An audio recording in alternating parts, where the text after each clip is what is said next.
이미 명절의 중간이 되어 예수께서 성전에 올라가시사 가르치시니 유대인들이 놀랍게 여겨 이르되 이 사람은 배우지 아니하였거늘 어떻게 그를 아느냐 하니 예수께서 대답하여 이르시되 내 교훈은 내 것이 아니요 나를 보내신 이의 것이니라.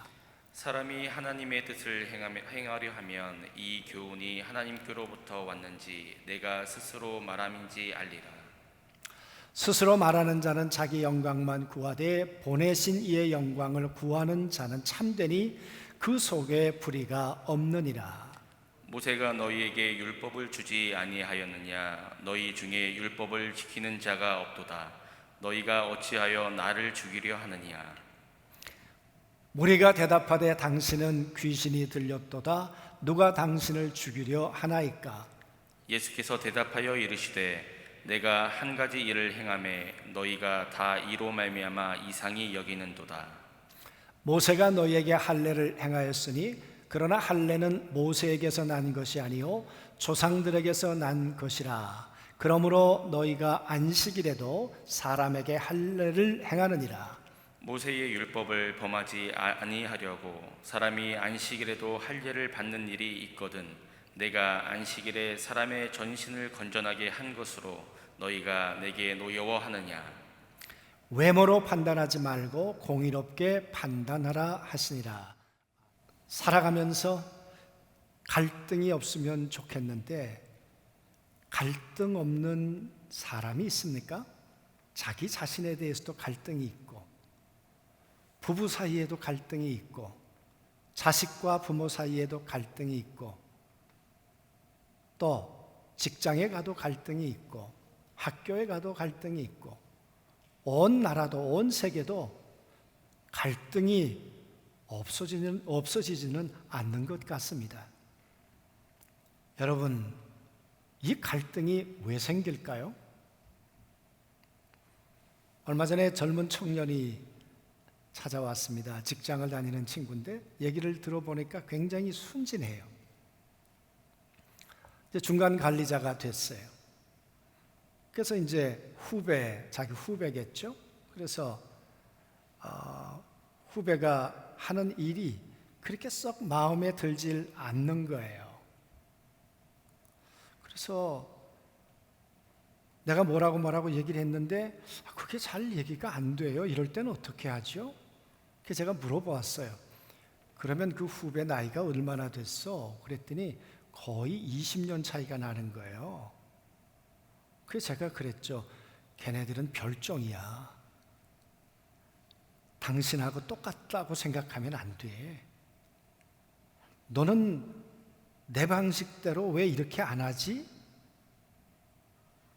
그래가지고 안 돼. 그러면 꼰대라 그래. 예. 그런데 여러분, 우리들 삶 속에는 인간관계 속에도 갈등이 있잖아요. 왜 그렇습니까? 다르니까. 판단 기준이 다르니까.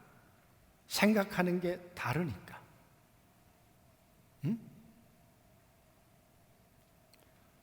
다 같으면 좋겠는데 어디 같습니까?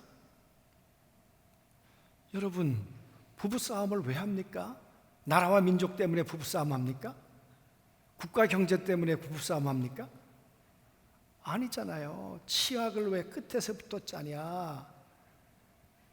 정말 이 사소한 것 때문에 싸우잖아요. 왜? 우리 집에서는 이렇게 짰다. 나는 이렇게 살아왔다. 내 경험 때문에, 내 주장 때문에. 그래서 제가 어제 그 친구에게 그랬습니다. 본질 알고는 웬만한 건 다 그냥 넘어가. 그러면 그렇지 않으면 당신이 불편해서 못 살아. 여러분, 정말 갈등 없는 세계에서 살고 싶은데 그리 되냐고요. 판단 기준이 같았으면 좋겠는데 판단의 기준이 다 같으냐고요. 남녀에 따라 다르고 나이에 따라 다르고 또 국가마다 다르고 또 종교에 따라 판단 기준이 다르고 경험에 따라 다르고, 그래서 때론 싸우기도 하고 갈등이 폭발하기도 하지요. 그러다가 종종 우리는 이런 얘기를 듣습니다. 내 입장을 생각해 보라고. 입장이 다르지 않냐 그 말이에요. 그것도 틀린 말은 아니에요. 여러분, 판단으로 끝나는 게 아니에요. 판단은 이랬대 저랬대, 오늘 성경에 보면 그게 여론이 돼요. 여론이 넘어서서 그게요, 이제는 심판이 돼요. 예수님을 심판대에 세우잖아요. 그리고 예수님을 십자가에서 처형해서 이 땅에서 사라지게 만들잖아요. 그래서 시작은 판단에서 시작하는데 끝은 어마어마한 결과를 가지고 오는 거예요. 오늘 말씀에 보면 예수님이 그렇게 말씀하시죠. 너희의 판단은 외모로 하지 말고 너희의 판단은 공의로웠으면 좋겠다, 공정했으면 좋겠다. 여러분, 정말 우리가 공정한 판단을 할 수 있을까요? 내가 하는 판단이 100% 옳을까요? 내가 옳다고 판단했는데 그게 착각은 혹시 아닐까 그 말이에요. 장경동 목사님이 자기는 설교를 굉장히 잘한다고 생각을 했대요. 사모님이 우리 여기 장로님이 앉으시는 자리에 앉아가지고 아멘도 제일 크게 한대요. 그래서 나는 내 아내를 늘 아멘을 하도록 만드는 사람이니까 나는 설교를 잘하는 목사겠지. 그래서 어느 날 자기 아내에게 그랬다는 거 아니에요. 여보, 나 설교 잘하지, 당신 늘 아멘 하잖아. 그랬더니 그 사모님이 이렇게 얘기하셨대요. 내가 집사나 돼야 딴 교회 가지. 응? 내가 길을 쓰고 내가 아멘 하는 거야. 그렇게 말씀하시더래요. 착각이에요. 내 판단이 착각일 때가 있다니까요. 오류일 때가 있다니까요. 오늘 유대인들과 예수님 사이에 정말 평화로웠으면 좋겠는데 아니에요. 오늘 이야기들이 서로 주고받는 것을 보세요. 살벌해요, 살벌해요. 응? 예수님이 명절에, 그것도 초막절에, 그 축제 중에 축제인 그 장막절에 올라가셔야 하는데 예수님께서 나는 올라가지 않겠다 그러셨다가 나중에 올라가셨죠. 오늘 여기 보니까 명절 중간에 올라오셨어요. 그러니까 한 2, 3일 지나고 올라오셨던 것 같아요. 그렇게 올라오지 않으려고 하셨던 이유가 무엇이었겠습니까? 7장 1절에 보니까 유대인들이 예수를 죽일러 하밀러라. 예수님에 대해서 예루살렘에 있었던 종교 지도자들, 그 정치 권력과 종교 권력, 힘을 가지고 있는 사람들이 가지고 있었던 판단은 뭡니까? 예수는 제거돼야 돼. 예수는 우리를 혼란하게 하는 원인 제공자야. 예수는 우리의 생명 같은 전통을 무너뜨리고 있거든. 그게 뭡니까? 안식일 날 38년 된 병자를 베데스다 연못가에 고쳤다는 거예요. 그게 7개월 전의 이야기예요. 그랬는데 그 사건이 회자되기 시작하더니 그게 여론이 되고 선동이 되어서 예수 죽여야 돼, 이렇게 됐단 말이에요. 그러니까 그 예수님이 예루살렘에 올라가시는 일도 만만하지 않았어요. 그래서 예수님은 올라가지 않고 갈릴리 지방에 계셨는데 예수님께서, 하나님께서 말씀하셨던 것 같아요. 올라가라. 그래서 지난주 말씀을 드렸어요. 그 헬라어 시제 가운데 순간적으로 하나님이 말씀하셨다. 그래서 하나님의 음성을 듣고 예루살렘에 올라가셨어요. 올라가셨으면 조용히 사시지. 오늘 사람들을 모아놓고 또 가르치셨네요. 그 가르침을 들었던 사람들이 은혜 받고 할렐루야 그랬으면 좋았겠는데 그 이야기를 듣던 사람들의 판단이 이랬습니다. 아니, 저 사람은 학문도 없는데 어떻게 저렇게 글을 알지? 유대인들은 자기들이 하는 말에 대한 신뢰를 주기 위해서 이렇게 말하죠. 예를 들면 가말리알 학파에서는 이렇게 말하거든요. 우리도 종종 그러잖아요. 소크라테스가 이렇게 말했거든요. 그래서 어느 학파, 어떤 신뢰할 만한 학자가 이렇게 말했거든, 이렇게 말하는데 예수님은 그런 인용이 없으세요. 거침없이 얘기를 하시는 거예요. 저 사람 글을 모르는 사람인데 어떻게 저렇게 말을 잘할까? 이상해. 그러니까 예수님이 또 답을 하실 수밖에 없잖아요. 나의 가르침은 나를 보내신 이의 가르침을 나는 전하고 있는 거야. 하나님이 나를 보내셨는데 그 하나님이 나를 통해 가르치기 원하는 말들을 나는 너희들에게 전하고 있는 거야. 너 모르겠냐? 당신들 모르겠어? 당신들이 하나님의 뜻을 행하려고 한다면 내 말이 하나님으로부터 왔다는 걸 알 텐데, 그 말은 당신들이 하나님의 뜻을 행하려고 하지 않기 때문에 내 말이 누구로부터 왔는지 모르고 있는 거야. 그러면 생각해 보세요. 듣는 사람들이 기분이 좋았겠는가? 아니면 마음이 상했겠는가? 가만 보면은요, 예수님도 사람들의 마음을 좀 화나게 만드신다고요. 그렇잖아요. 하나님의 뜻을 행하려고 한다면 내 말이 하나님으로부터 왔다는 걸 알게 될 텐데, 여러분, 유대인들이 얼마나 하나님의 뜻대로 살려고 해요. 하나님의 뜻대로 살지 않으려고 하는 사람이 이렇게 명절에 하나님 앞에 나왔겠습니까? 명절도 하루 지나는 게 아니잖아요. 일주일씩 지나잖아요. 그럼 오는데 일주일, 예루살렘에서 일주일, 가는데 일주일, 한 달을 거의 보내야 되는데,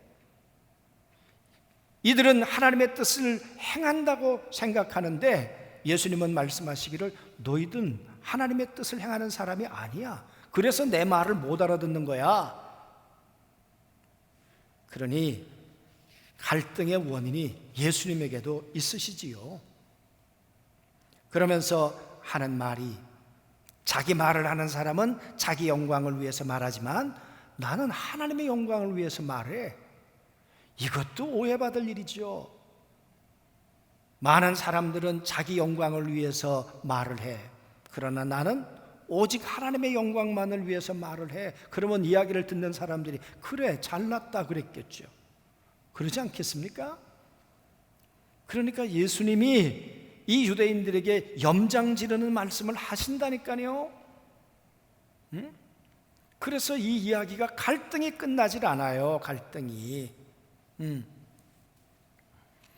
모세가 주는 율법을 너희가 잘 알고 있는데, 그런데 율법을 지키는 사람이 하나도 없어. 이건 더 기분 나쁜 이야기죠. 여러분, 그들은 문자 하나라도 제대로 지켜보려고 얼마나 애쓰는 사람들입니까?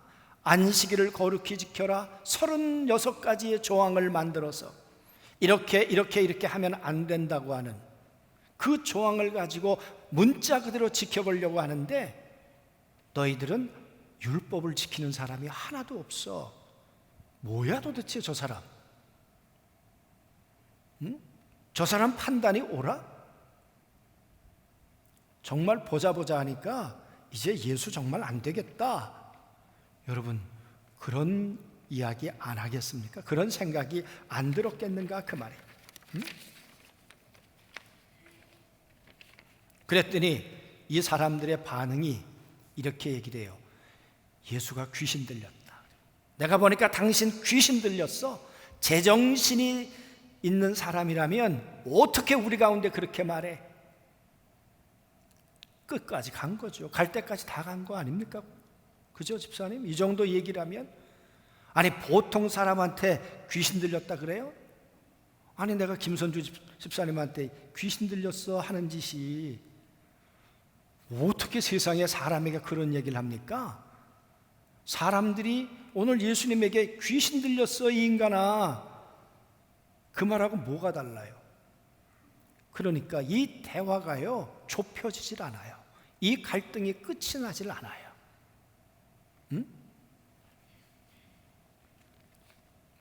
그러면서 예수님이 이제 한 가지 예를 드시는 거예요. 하나님께서 레위기에 할례법을 주셨어요. 그런데 안식일법도 하나님이 주셨어요. 할례도 하나님이 주시고 안식일도 하나님이 주신 법이에요. 그러면 둘 다 하나님이 주신 거니까 지켜야 되잖아요. 그런데 안식일 날 난 지 8일 만에 할례가 걸리면 어떻게 하냐 그 말이에요. 이 두 개의 율법이 부딪힐 땐 사람이 랍비가 판단을 해 주었다 그래요. 그럴 땐 안식일을 지키지 않고도 할례를 행해야 된다. 오늘 예수님이 말씀하시기를 그거 모세가 준 거잖아. 그건 사람이 준 거잖아. 그러면 생각해봐. 사람이 정해준 그 전통도 너희에게 소중하게 생각을 하잖아. 그런데 안식일 날 38년 된 병자를 고쳤어.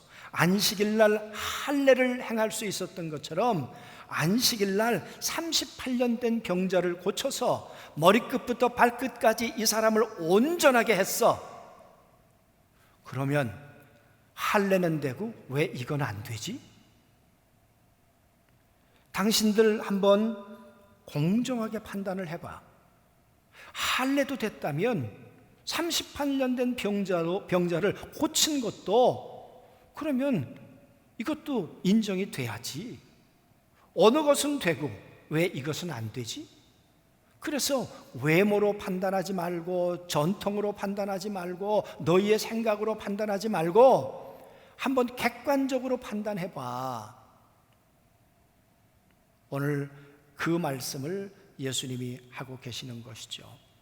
여러분, 그 이야기는 어떻게 끝이 났을까요? 예수님의 이야기를 듣고 아멘, 은혜 받았습니다, 그랬을까요? 그랬다면 예수님이 1년 뒤에 십자가에 매달아 돌아가셨겠습니까? 매달려서? 아니잖아요. 그 이야기를 듣고 그들의 분노는 더 커졌을까요? 여러분, 그래서 우리가 가지고 있는 판단이 그냥 판단으로 끝나지 않는다니까요.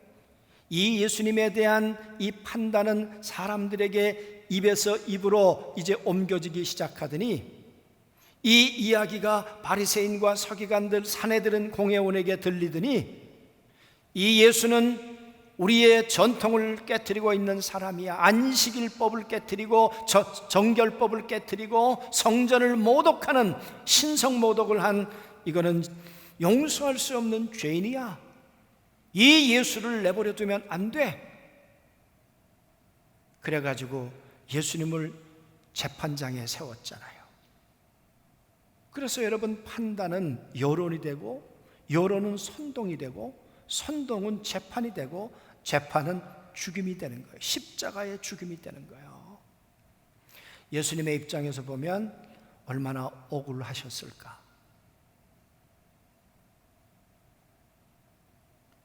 예수님은 하나님이 지금 나를 그렇게 판단하고 계셔.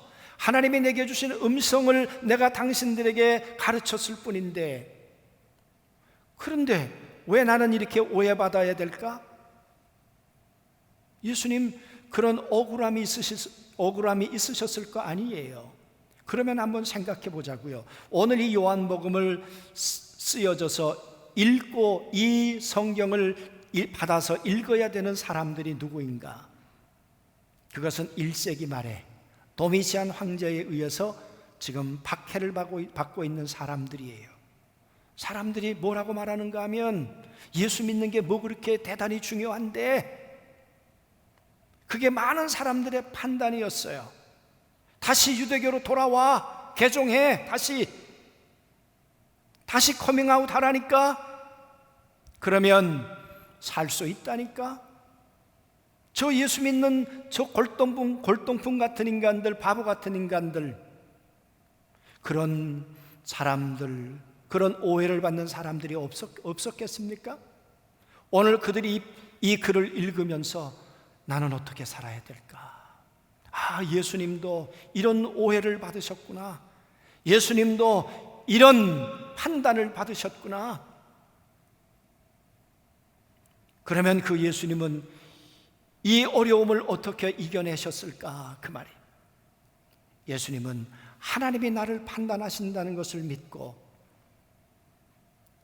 이 오해와 이 갈등을 이겨내고 견뎌내시면서 강하고 담대하게 걸어가셨다는 얘기 아니에요?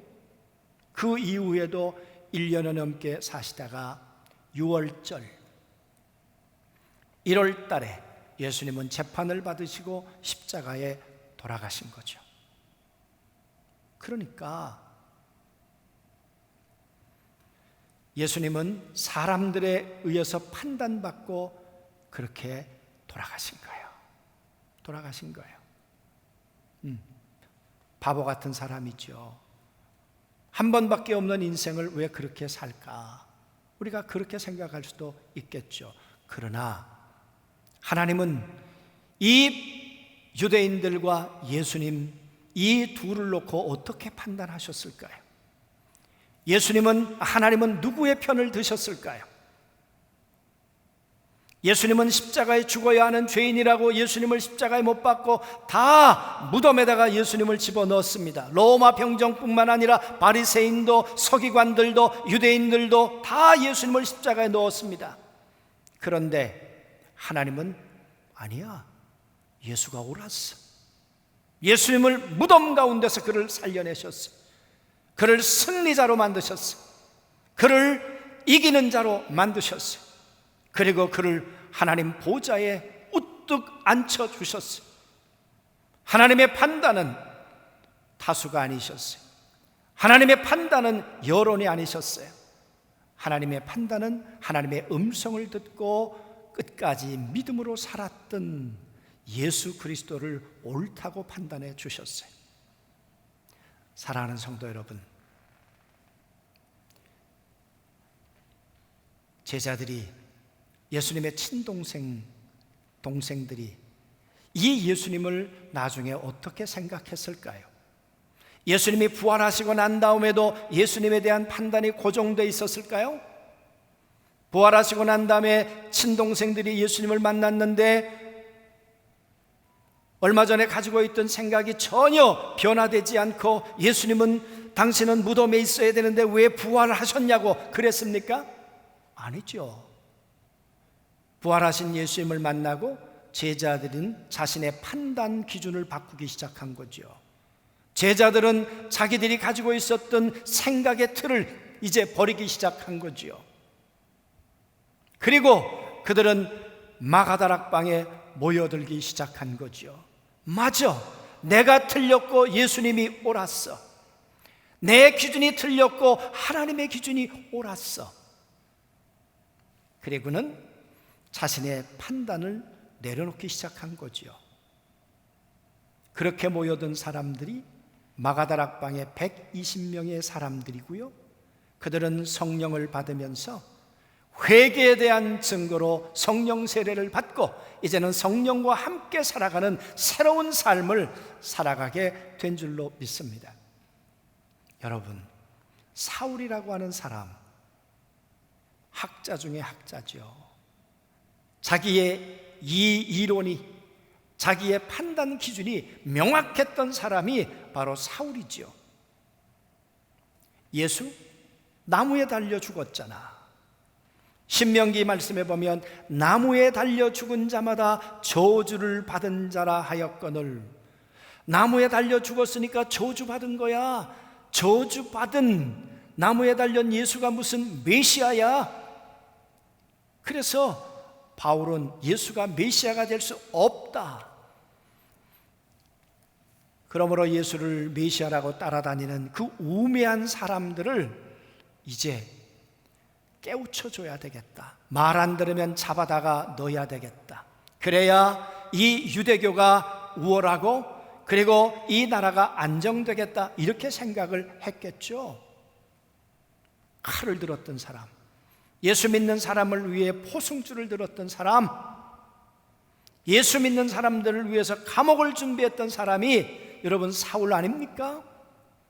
그랬던 그 사울이 다메섹으로 가다가 부활하신 예수님을 만났어요.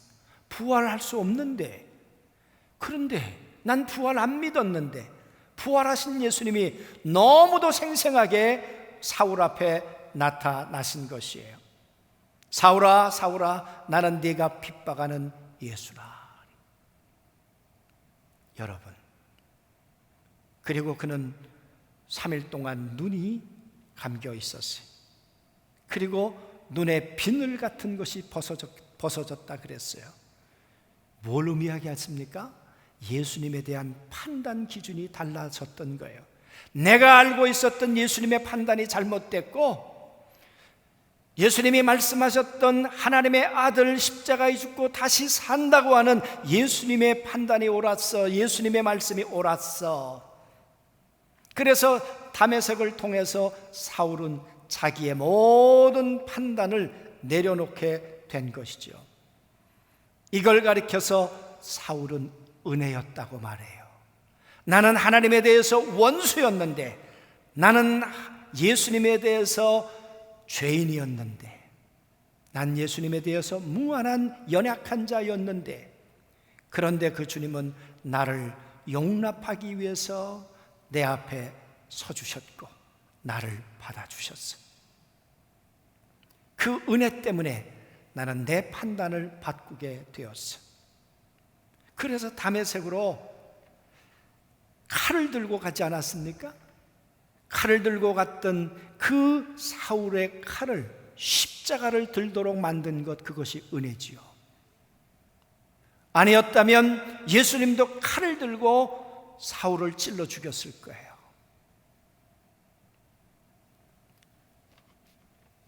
포승줄을 들고 예수 믿는 사람을 잡아 죽이겠다고. 아마 예수님이 살아계셨어도 사울은 예수 믿는 사람을 꽁꽁 묶어오려고 갔을 거예요. 그런데 여러분, 그 포승줄을 생명의 줄로 바꿔주셨잖아요.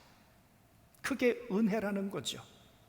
은혜가 아니면 그를 영원히 꽁꽁 묶어서 저 무저갱에 던져버리셨겠죠.